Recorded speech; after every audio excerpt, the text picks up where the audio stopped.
श्री कृष्ण जी कहते हैं, अंतकाल में जो मनुष्य मेरा स्मरण करते हुए देह त्याग करता है वह मेरी शरण में आता है, इसलिए मनुष्य को चाहिए कि अंतकाल में मेरा चिंतन करें। कृष्ण कहते हैं, इस जगत में मनुष्य भौतिक वस्तुओं का भोग कर सकता है, अगर वे चाहे तो सब कुछ छीन सकते हैं, मनुष्य कुछ भी नहीं कर सकता। जन्म लेने वाले के लिए मृत्यु उतनी ही निश्चित है जितना कि मृत होने वाले के लिए जन्म लेना, इसलिए जो अपरिहार्य है उस पर शोक मत करो। जीवन में आधे दुख इस कारण जन्म लेते हैं क्योंकि हमारी आशाएं बड़ी होती है। इन आशाओं का त्याग करके देखो, जीवन में सुख ही सुख है। यदि कोई व्यक्ति प्रेम से, भक्ति से पुष्प, फल, जल भी मुझ पर चढ़ा दे तो उसी भाव से उसे स्वीकार करता हूँ, वह मेरा प्रिय भक्त होता है। मोहग्रस्त होकर अपने कर्तव्य पथ से हट जाना मूर्खता है, क्योंकि इससे न तो तुम्हें स्वर्ग की प्राप्ति होगी और न ही तुम्हारी कीर्ति बढ़ेगी। कृष्ण ने दुष्टों को भी अपनी गलती सुधारने का मौका दिया, क्योंकि वो किसी मनुष्य को नहीं उसके अंदर के बुराई को मारना चाहते थे। अगर तुम अपना कल्याण चाहते हो तो सभी उपदेशों, सभी धर्मों को छोड़कर मेरी शरण में आ जाओ, मैं तुम्हें मुक्ति प्रदान करूंगा। श्री कृष्ण कहते हैं, एक बार माफ करके अच्छे बन जाओ, पर दोबारा उसी इंसान पर भरोसा करके बेवकूफ कभी ना बनो। अपनी पीड़ा के लिए संसार को दोष मत दो, अपने मन को समझाओ, तुम्हारे मन का परिवर्तन ही तुम्हारे दुखों का अंत है। हमेशा छोटी छोटी गलतियों से बचने की कोशिश किया करो,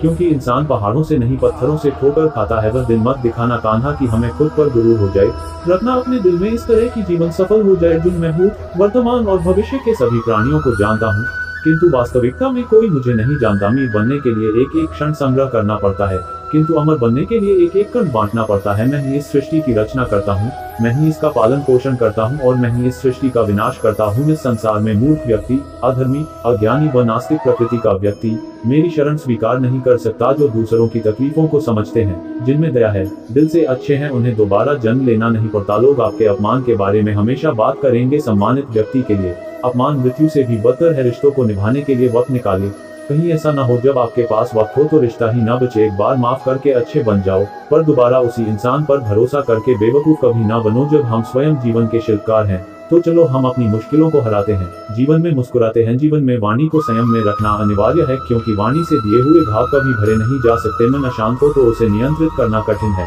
लेकिन अभ्यास से इसे वश में किया जा सकता है। दिव्यता केवल शक्तिशाली होने में नहीं, बल्कि वास्तविक दिव्यता दूसरों में शक्ति जागृत करने में है। मनुष्य का जीवन केवल उसके कर्मों पर चलता है, जैसा कर्म होता है वैसा उसका जीवन होता है। यदि आप किसी के साथ मित्रता नहीं कर सकते हैं तो उसके साथ शत्रुता भी नहीं करना चाहिए। इंसान की सोच ही उसकी सबसे बड़ी पहचान है, वरना दुनिया में एक नाम के अनेक इंसान है। शब्द उतने ही बाहर निकालने चाहिए जिन्हें वापस भी लेना पड़े तो खुद को तकलीफ ना हो। व्यक्ति जो चाहे बन सकता है, यदि विश्वास के साथ इच्छित वस्तु पर लगातार चिंतन करें। सिर्फ दिखावे के लिए अच्छा मत बनो। मैं आपको बाहर से नहीं बल्कि भीतर से जानता हूँ। उस इंसान का मंजिल से भटक जाना तय है जिसकी संगत में नकारात्मक लोग रहते हैं। मनुष्य अपने विश्वास से निर्मित होता है, जैसा वो विश्वास करता है वैसा वो बन जाता है। मान अपमान, लाभ हानि, खुश हो जाना या दुखी हो जाना, यह सब मन की शरारत है। दुष्ट लोग अगर समझाने मात्र से समझ जाते तो यकीन मानो महाभारत कभी ना होता। सेहत के लिए योग और किसी की जरूरत पर सहयोग, दोनों से ही जीवन बदलता है। बुद्धिमान व्यक्ति को समाज कल्याण के लिए बिना आसक्ति के काम करना चाहिए। जो अपने मन पर नियंत्रण नहीं रखता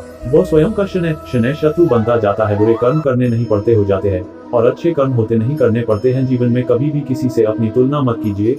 आप जैसे हैं सर्वश्रेष्ठ हैं। इनकार करने पर इंसान की प्रतिष्ठा, वंश, वैभव तीनों ही समाप्त हो जाते हैं। धन केवल कर्म से होता है, कर्म के बिना धन की कोई परिभाषा ही नहीं है। प्रबुद्ध व्यक्ति के लिए गंदगी का ढेर, पत्थर और सोना सभी समान है।